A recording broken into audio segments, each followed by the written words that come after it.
Hello everyone. दररोजप्रमाणे आज सुद्धा आपण द हिंदू मधील एडिटोरियल सेक्शन मधील एका आर्टिकलवर डिस्कशन करणार आहोत. तर आजचं जे आर्टिकल आहे ते व्हॉट्सअप बद्दल आहे. म्हणजेच सध्याच्या काळामध्ये आपण व्हॉट्सअप खूप जास्त आपल्या डे टू डे लाईफ मध्ये वापरतो. पण व्हॉट्सअपने गेल्या काही वर्षांमध्ये असे काही अपडेट्स केले आहेत ज्यामुळे त्यांनी एक प्रकारे भारतामध्ये आणि जगभरामध्ये मोनोपोली निर्माण करण्याचा प्रयत्न केला आहे. आणि या मोनोपोलीचे खूप जास्त गंभीर परिणाम एखाद्या देशाच्या इकॉनॉमीवर आणि मार्केटवर होऊ शकतात. आणि त्याबद्दलच गेल्या काही दिवसांमध्ये भारताचे सुप्रीम कोर्ट आहे त्यांनी सुद्धा चिंता व्यक्त केली होती. आणि त्यामुळेच भारतासारख्या एका प्रचंड मोठ्या बाजार शक्तीवर जर सर्वांनी व्यवस्थित कंट्रोल ठेवायचा असेल तर एक डिजिटल स्पर्धा तयार करण्याची गरज आहे आणि त्यासाठी काही कायद्याची सुद्धा गरज आहे. या सर्व गोष्टींबद्दल आजच्या आर्टिकलमध्ये चर्चा केली आहे. तर आता आपण पूर्ण आर्टिकल पाहूया आणि आर्टिकलच्या उजवीकडे आपण त्यांचे मराठीमध्ये अर्थ सुद्धा दिले जेणेकरून आपण त्यातील प्रत्येक लाईन जेव्हा पाहू तेव्हा आपल्याला ती लाईन सुद्धा व्यवस्थित समजेल. तर आता आपण पूर्ण आर्टिकल पाहूया. तर आर्टिकलचं नाव आहे messaging power on a healthy digital marketplace. तर मेसेजिंग पॉवर म्हणजे अशी सत्ता किंवा सध्या सामर्थ्य असणारी परिस्थिती जी की व्हॉट्सअप सारख्या कंपन्यांनी निर्माण केलेली आहे. म्हणजेच त्याच कंपन्यांचा सध्या सगळ्यात जास्त वापर होत असल्यामुळे ते एक प्रकारे हे जे संदेशवहन क्षेत्र आहे म्हणजेच टेलिकॉम क्षेत्र आहे ते त्या क्षेत्रावर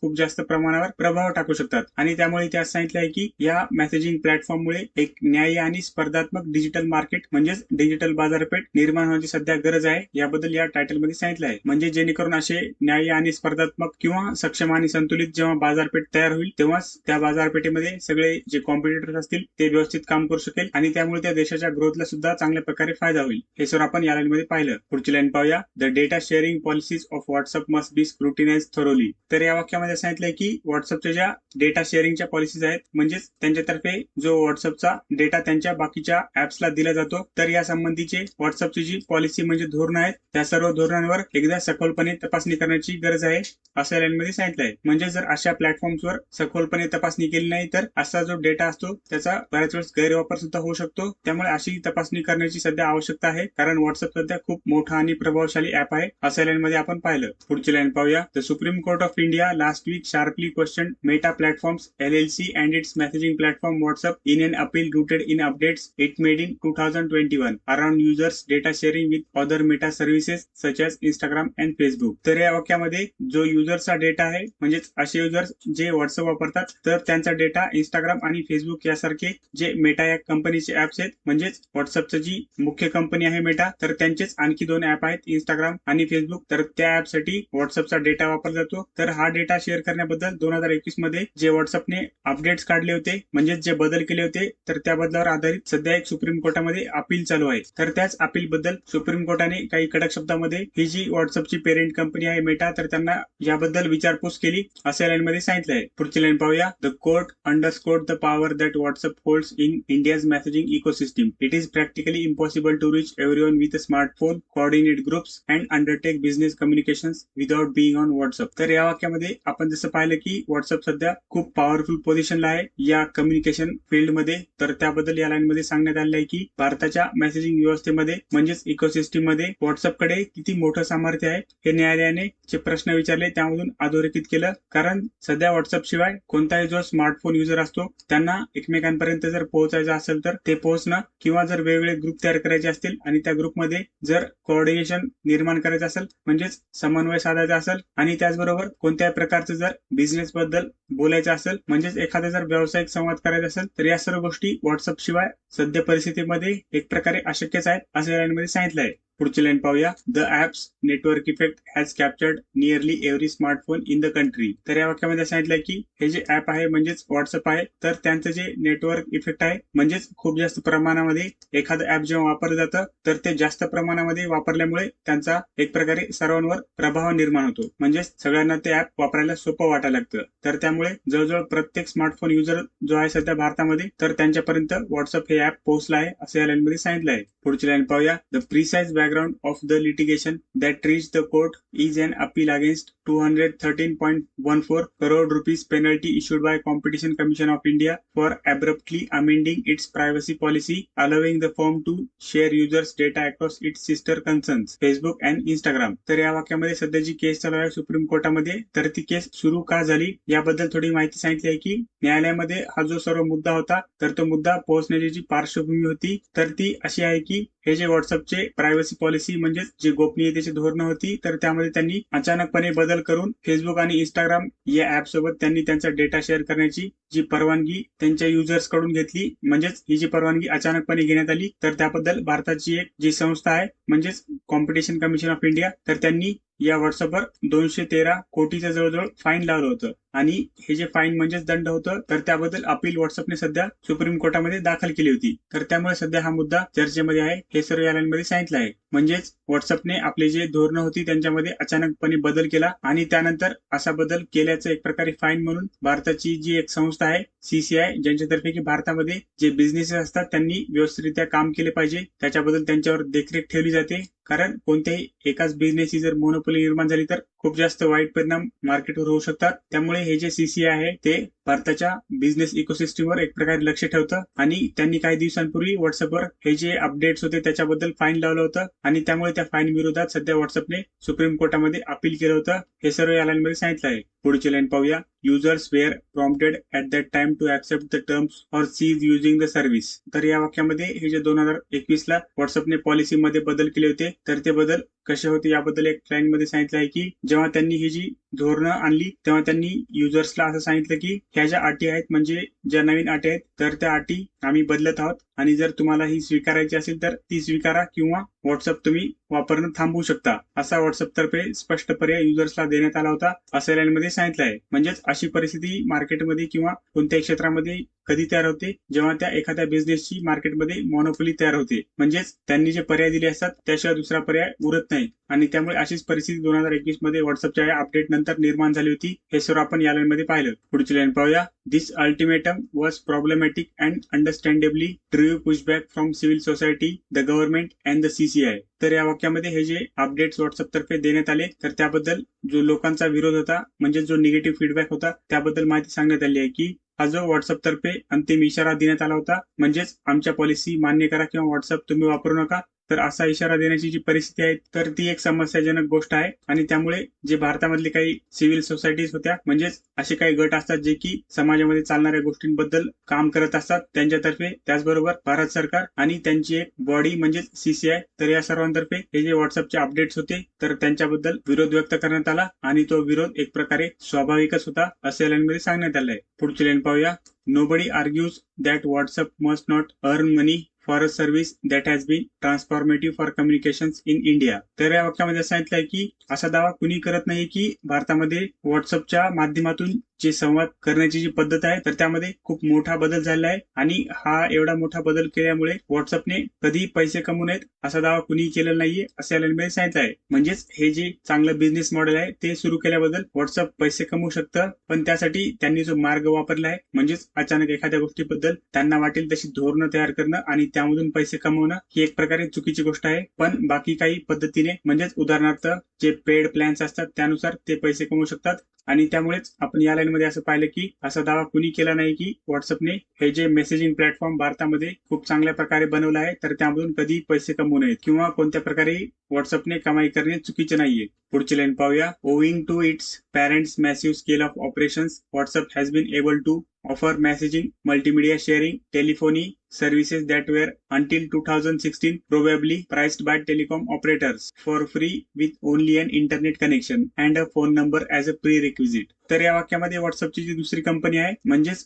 फेसबुकद्वारे व्हॉट्सअपने खूप मोठ्या प्रमाणावर त्यांचं जे बिझनेस होतं तर त्याच्यामध्ये विस्तार केल्यामुळे त्या विस्ताराचा व्हॉट्सअपच्या बिझनेस मॉडेलवर म्हणजेच व्हॉट्सअप या ऍपचा आणि त्यांचं काम करण्याच्या पद्धतीवर कसा परिणाम झाला याबद्दल सांगितलं आहे की व्हॉट्सअपची जी मूळ कंपनी होती म्हणजेच फेसबुक होती तर त्या कंपनीचा मोठ्या प्रमाणात विस्तार झाल्यामुळे 2016 मध्ये फक्त इंटरनेट आणि फोन नंबर या दोन अटीवरच आपली मेसेजिंगची सर्व्हिस सुरुवात केली. म्हणजेच 2016 मध्ये जेव्हा व्हॉट्सअप सुरू झालं तेव्हा कोणत्या युजरला जर व्हॉट्सअप वापरायचं असेल तर त्यांच्याकडे दोनच गोष्टींची गरज होती म्हणजेच त्यांच्याकडे फक्त फोन नंबर हवा होता आणि इंटरनेट हवं होतं जेणेकरून ते व्हॉट्सअप फ्री वापरू शकतील आणि त्यामधून त्यांनी कोणकोणत्या गोष्टी दिल्या तर फ्री मेसेज करण्याची सेवा त्याचबरोबर मल्टीमीडिया म्हणजेच फोटो आणि व्हिडिओ यासारख्या गोष्टी पाठवण्याची सेवा आणि त्याचबरोबर कॉलिंग तर यासारख्या ज्या सेवा होत्या त्या सेवा व्हॉट्सअपने फ्री सुरू केल्या असं या लाईन मध्ये सांगितलं आहे. तर आपण याच्याकडे असंही पाहू शकतो की बिझनेस मॉडेलनुसार एखादी कंपनी जेव्हा नवीन येते तेव्हा ती काही गोष्टी फ्री उपलब्ध करून देते, जेणेकरून त्यांना खूप मोठ्या प्रमाणावर युजर्स येतील आणि त्यानंतर ते त्या युजर्सच्या डेटाचा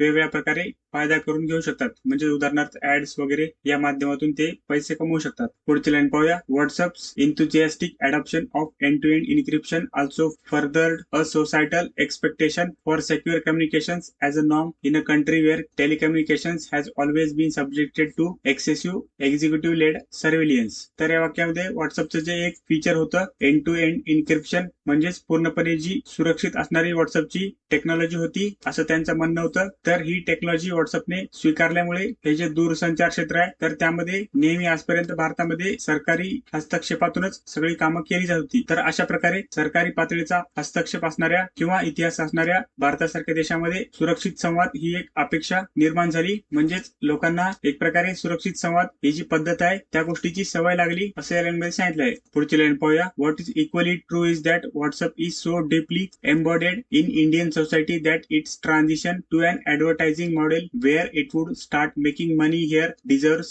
the highest scrutiny. तर या वाक्यामध्ये जो व्हॉट्सअपचा भारताच्या समाजावर परिणाम झाला आहे तर त्याबद्दल असं सांगितलंय की भारताच्या समाजामध्ये इतक्या खोलवर व्हॉट्सअप रुजलेला असल्यामुळे इतक्या वर्षानंतर जेव्हा त्यांच्या बिझनेस मॉडेलमध्ये बदल करताय, म्हणजेच व्हॉट्सअपवर जाहिरातीवर आधारित कमाई सुरू करण्याचा विचार करताय, तर त्यामुळे हे जे व्हॉट्सअपचे सर्व विचार आहेत तर त्या सर्व गोष्टींवर अत्यंत कठोरपणे एक प्रकारची तपासणी होण्यासाठी पात्र ठरते. म्हणजेच सध्या परिस्थितीमध्ये व्हॉट्सअप भारतामध्ये एवढ्या जास्त प्रमाणावर वापरलं जातं की व्हॉट्सअप ही एक प्रकारची फोन वापरण्यामध्ये खूप महत्वाची गोष्ट म्हणजेच बेसिक नेसेसिटी असल्यासारखी गोष्ट बनलेली आहे. आणि अशा परिस्थितीमध्ये जेव्हा व्हॉट्सअप त्यामधून जाहिरातीच्या मार्गाने जेव्हा पैसे कमवण्याचा प्रयत्न करेल तर ही जी गोष्ट असेल ती व्हॉट्सअपने जे निर्माण केलेलं जे बेसिक इकोसिस्टम आहे स्मार्टफोनच्या वापरामध्ये तर त्याच्यामध्ये खूप मोठ्या प्रमाणावर परिणाम करू शकतं. आणि त्यामुळे या सर्व गोष्टीवर अत्यंत कठोरपणे तपासणी करण्याची गरज आहे असं यामध्ये सांगितलं आहे. पुढची लाईन पाहूया. Competition regulators, including in India, have frowned upon ubiquitous platforms that present users with ultimatums that they can scarcely refuse. तर या वाक्यामध्ये ह्या ज्या CCI सारख्या संस्था आहेत ज्यांचं काम असतं की स्पर्धात्मक नियंत्रण ठेवणं, तर त्याबद्दल या लाईनमध्ये सांगितलंय की वापरकर्त्यांना नकार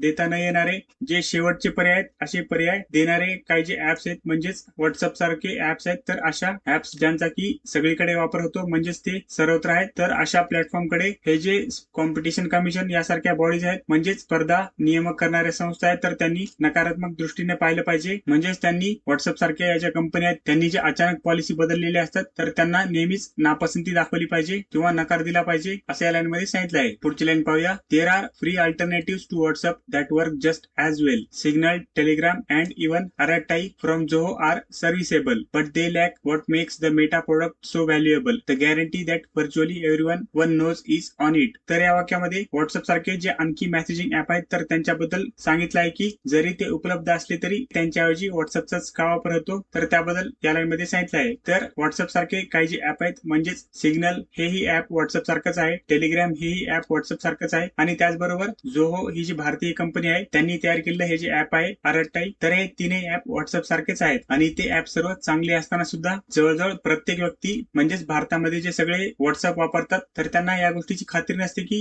जे दुसरे व्यक्ती त्यांच्यासोबत ते बोलणार आहेत त्यांच्याकडे व्हॉट्सअप सोडून बाकीचे हे सर्व ऍप आहेत की नाही. म्हणजेच व्हॉट्सअप सोडून बाकीचे हे जे ऍप आहेत ते दोन्ही व्यक्तीकडे जर नसतील तर ते बोलू शकणार नाहीत आणि कोणत्याच प्रकारचं हे जे इकोसिस्टम आहे व्हॉट्सअप सारखं ते तयार होऊ शकणार नाही. म्हणजेच व्हॉट्सअप सोडून आणखी बरेच पर्याय आहेत सध्या, पण तिथपर्यंत लोक गेलेले नाहीत किंवा तेवढ्या सर्व लोकांनी सध्या व्हॉट्सअपला जे रिप्लेस करणारे ऍप आहेत ते वापरले नाहीत असं या लाईन मध्ये सांगितलं आहे. पुढची लाईन पाहूया. Allowing users to opt out of data sharing is an inappropriate remedy for service at WhatsApp scale because the power of a default option at that scale leaves far too many with no real informed choice in the matter. तर या वाक्यामध्ये व्हॉट्सअपचं हे जे धोरण होतं म्हणजेच आमची जे नवीन अपडेट्स आहेत ते वापरा किंवा ऍप वापरणं बंद करा, तर त्याबद्दल काही गोष्टी सांगण्यात आल्या आहेत की व्हॉट्सअप सारखी एवढी मोठी कंपनी त्यांच्या ज्या सेवा आहेत तर ती सेवा जर वापरायची असेल तर त्यांचं जे डेटा शेअरिंग हे जे धोरण आहे तर ते धोरण वापरा किंवा त्याला दुसरा एक पर्याय म्हणून व्हॉट्सअप वापरणं बंद करा. हे जे दोन पर्याय आहेत ते कोणत्याही प्रकारे पुरेसे नाहीयेत. म्हणजेच एवढी मोठी ही जी कंपनी आहे व्हॉट्सअप ती झाल्यानंतर आणि त्यानंतर असे काही ठराविक पर्याय दिल्यानंतर जेव्हा की जे युजर्स असतात त्यांच्याकडे दुसरा काहीच ऑप्शन राहत नाही. तर अशा पर्यायामुळे खऱ्या अर्थाने जी योग्य निवड आहे ती करता येत नाही असं या लाईनमध्ये सांगितलं आहे. म्हणजेच हे जे ऑप्ट आउट हा पर्याय आहे व्हॉट्सअपचा, म्हणजेच तुम्हाला जर आमच्या अटी किंवा धोरणं आवडली नसेल तर तुम्ही आमचा ऍप बंद करू शकता. हे जे व्हॉट्सअपचं काम करण्याची चुकीची पद्धत आहे. एवढी मोठी व्हॉट्सअप सारखी कंपनी झाल्यानंतर तर यावरून असं दिसतं की जेव्हा व्हॉट्सअप सारख्या एवढ्या मोठ्या कंपनीतर्फे जेव्हा काहीच पर्याय दिले जातात युजर्सला तर तेव्हा खऱ्या अर्थाने निवड करता येत नाही या कंपनीच्या मोनोपोलीमुळे असं या लाईनमध्ये सांगितलं आहे. पुढची लाईन पाहूया. The court's thoughts on this matter are correct but they need to be supported by a digital competition law draft of which was released in 2024 but has seen little progress since. तर आपण वरच्या वाक्यामध्ये जसं पाहिलं की जेव्हा WhatsApp सारखं एखादं ऍप जेव्हा एवढं मोठं होतं आणि तेव्हा ते फक्त काही पर्याय युजर्सला येतं तर असं धोरण निर्माण करणं हे एक चुकीची पद्धत आहे. हे जेव्हा सुप्रीम कोर्टातर्फे सांगण्यात आलं तर त्याबद्दल या लाईनमध्ये सांगितलं आहे की सुप्रीम कोर्टाने हे जे मत दिलं ते योग्य असलं तरी या सर्व गोष्टीला 2024 मध्ये भारत सरकारने जो एक कायदा तयार करायचं ठरवलं तर तो कायदा तयार करण्याची गरज आहे. पण तो जो कायदा आहे तो सध्या मसुद्याच्याच स्टेजला थांबलेला आहे, म्हणजेच डिजिटल स्पर्धा कायदा. तर हा जो कायदा आहे तर त्या कायद्याला आधार मिळणं आवश्यक आहे. पण तरी सुद्धा या सर्व गोष्टीवर आणखी काही फारशी प्रगती झाली नाहीये असं या लाईनमध्ये सांगितलं आहे. म्हणजे जरी सुप्रीम कोर्टाला हे जे व्हॉट्सअपचे धोरण आहे ते चुकीचे वाटत असेल तरी सुद्धा त्याच्यावर बदल करण्यासाठी भारतामध्ये सध्या काही परिस्थिती नाहीये. पुढची लाईन पाहूया. As India approaches a billion internet users this law is needed to protect and foster a healthy digital marketplace. तर या वाक्यामध्ये सांगितलंय की आता भारतामध्ये येणाऱ्या काही काळामध्ये टोटल इंटरनेट वापरणारे युजर्स आहेत तर त्यांची संख्या जवळजवळ 1 बिलियन म्हणजेच कोटीमध्ये सांगायचं झालं तर 100 कोटी. तर एवढे इंटरनेट वापरणारे लोक होतील. म्हणजे जर आपण सध्या भारताची लोकसंख्या 150 कोटीच्या आसपास सध्या पकडली तर त्यापैकी 100 कोटी लोक येणाऱ्या काही दिवसांमध्ये इंटरनेट वापरू शकतील. तर जेव्हा भारतासारखा एखादा देश ज्या देशामध्ये की एवढे जास्त लोक इंटरनेट वापरू शकतील तर अशा परिस्थितीमध्ये ही जी डिजिटल बाजारपेठ असणार आहे, म्हणजेच आपण ज्या ऑनलाईन गोष्टी करतो तर त्या सर्व गोष्टी सुरक्षित आणि सक्षम ठेवण्यासाठी हे डिजिटल कॉम्पिटिशन लॉ आहेत. तर यासारखे कायदे भारतामध्ये असणं आवश्यक आहे असं या लाईनमध्ये सांगितलं आहे. म्हणजेच भारतामध्ये एवढे जास्त युजर जेव्हा वाढतील तेव्हा त्या सर्व युजर्सला ऑनलाईन सर्व गोष्टी सेफली करता येण्यासाठी एक कंट्रोल म्हणून डिजिटल संरक्षणचा कायदा असणं आवश्यक आहे, जेणेकरून कुणाची फसवणूक होणार नाही. या सर्व गोष्टी आपण या लाईन मधून पाहिल्या. तर अशा प्रकारे आपण हे जे व्हॉट्सअप ऍप आहे तर त्यांनी हा जो धोरणामध्ये बदल केला होता तर तो का केला, त्याचे काय परिणाम झाले आणि भविष्यामध्ये या धोरणांचा युजर्सवरही कसा परिणाम होऊ शकतो, त्याचबरोबर व्हॉट्सअपचं जे बिझनेस मॉडेल आहे सध्या ते कसं आहे, या सर्व गोष्टीबद्दल आजच्या आर्टिकलमध्ये माहिती पाहिली आणि ते आर्टिकल मराठीमध्ये सुद्धा समजून घेण्याचा प्रयत्न केला. धन्यवाद.